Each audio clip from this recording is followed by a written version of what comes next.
감독을 교체해야 하는 팀들이 생기면 차기로 어떤 사람이 나온지 여기저기서 추천이 나옵니다. 최근에 맨유, 첼시만 봐도 이라올라, 글라스너, 차비 등등 여러 인물들이 얘기가 나오고 있는데 요즘 이 사람을 주목해야 합니다. 선수 시절에도 영리했고 감독이 되어서도 자신만의 명확한 철학, 지능적인 플레이를 요구하며 팀을 잘 이끌고 있는 코모 1907의 감독 세스크 파브레가스입니다. 어떤 선수인지는 여러분들이 저보다 더 잘 아실 테니 거두절미하고 파브레가스는 과연 코모에서 어떤 축구를 하고 있는지 간략하게 알아보도록 하겠습니다. 요즘 많은 팀들에서 보이는 4-2-2-2 형태를 기반으로 경기를 진행하지만 디테일이나 상대 대응에 따라서 4-2-3-1, 4-3-3으로 포메이션을 변경해가며 경기를 운영합니다. 하지만 포메이션에 상관없이 어떻게 플레이를 해야 하는지 각 포지션별로 선수들이 해야 하는 역할들이 명확하게 나누어져 있어요. 우선 빌드 없이 각자의 역할을 보면 센터백은 넓게 벌려서고 피벗은 상당히 가까이 섭니다. 왜 그럴까요? 센터백이 넓게 있으면 상대가 채널링을 걸기가 쉽지 않습니다.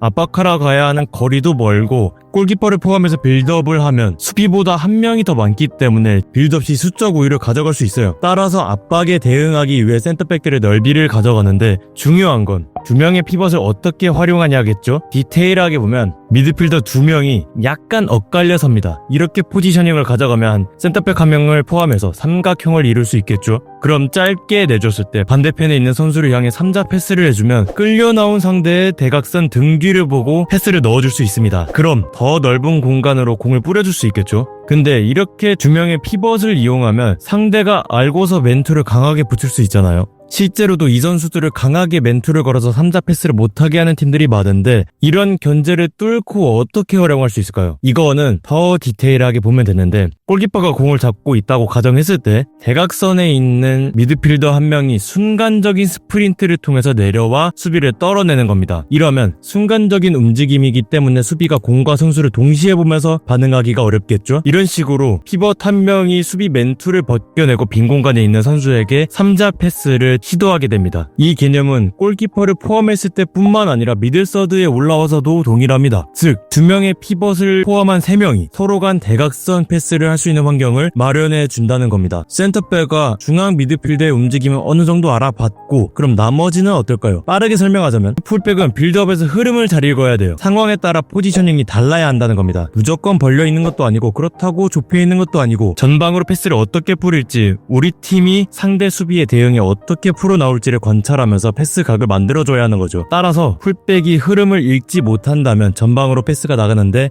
굉장히 많은 제약이 있을 겁니다. 그렇다면 전방은 어떨까요? 묶어서 한 방에 쉽게 설명하자면 윙은 넓이를 담당하고 톱은 깊이를 담당합니다. 윙이 넓게 벌려서 있으면 상대 수비 간격을 벌려주고 톱은 내려와서 센터백을 끌어주는 거죠. 이러면 만약에 길게 때렸을 때 센터백이 끌려 나와 있는 상황이니까 윙이 대각선 안으로 침투할 수 있는 공간이 나오겠죠. 그리고 최전방 2명은 이런 깊이 말고도 측면으로 전개됐을 때 혹은 공이 계속 연결됐을 때 3자 패스를 할 수 있도록 연계 플레이도 같이 해줘야 하는 수적 우위를 동반해 전방으로 올라가기 위한 움직임을 잘 가져가줘야 합니다. 이렇게 보니까 각자 포지션에서 어떤 역할을 해야 하는지 명확하게 알 수 있는데 여기서 모든 선수들에게 적용되는 공통점이 하나 있습니다. 바로 첫 번째, 상대가 압박을 올 때를 노린다. 두 번째, 압박 나오는 상대가 커버하지 못하는 곳으로 이동하는 등 뒤 움직임을 가져간다입니다. 예시를 보시면 수비는 기본적으로 압박을 나오면 공간을 커버하면서 원하는 구역으로 상대를 몰기 위한 움직임을 가져갑니다. 하지만 맨투를 하며 압박을 하는 과정에서 모든 공간을 커버할 수는 없죠. 그래서 그 공간의 허점을 노리고 수비가 커버하지 못하는 공간으로 움직여 공을 받는다는 겁니다. 근데 이렇게 한 명만 움직이면 읽힐 수 있잖아요. 그래서 어지간하면 투 옵션으로 갑니다. 즉 이렇게 움직이는 선수가 있지만 또 다른 선수도 같은 개념으로 움직여주면서 옵션도 만들고 상대에게 지속적으로 이지선다를 걸어주는 거죠. 저의 축구적인 개념은 많은 옵션은 필요 없고 이지선다만 걸어도 충분하다인데 파브레가스 감독도 비슷한 생각을 가지고 있는 게 아닐까 생각합니다. 물론 이런 플레이가 매번 지속되지는 않습니다. 축구라는 스포츠가 명확하게 딱딱 떨어지는 게 아니기 때문에 상황마다 나오는 플레이들이 다르지만